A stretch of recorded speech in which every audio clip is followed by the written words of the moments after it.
आज प्रजासत्ताक दिनाचा कार्यक्रम आहे, शासकीय सोहळा आहे आणि या सोहळ्यानिमित्त पत्रकारांना जिल्हा प्रशासनाने आमंत्रित केलं आहे। बाकायदा एक निमंत्रण पत्रिका सगळ्यांपर्यंत आली आणि त्या निमंत्रण पत्रिकेमुळे पत्रकार मंडळी त्या ठिकाणी पोहोचली आणि पत्रकाराचा जे धर्म आहे पत्रधर्म त्याप्रमाणे वृत्तांकन करण्यासाठी काही आमचे चॅनलचे प्रतिनिधी आणि प्रतिथेश चॅनलचे प्रतिनिधी चांगल्या चॅनलचे जिल्हा प्रतिनिधी समोर पालकमंत्री महोदयांचा ध्वजारोहणाचा कार्यक्रम शूट करत होते आणि वृत्तांकन करत होते। पण अशा दरम्यान पोलीस प्रशासनाकडून आणि इथल्या प्रशासनाकडून जबरदस्ती पत्रकारांना की बाजूला व्हा, इकडे व्हा, थोडंसं धक्कामुक्कीसारखा, अर्थात हा जो प्रकार आहे हा सगळा अपमानास्पद प्रकार आहे।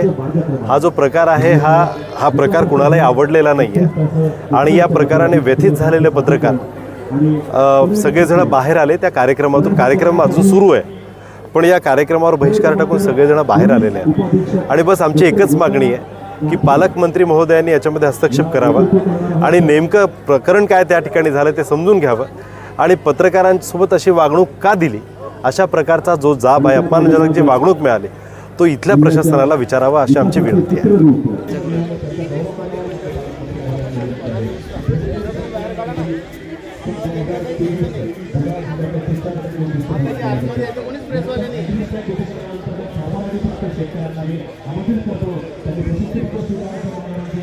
परेड कमांडर पोलीस उपाधीक्षक डॉक्टर वंदना कारखिले।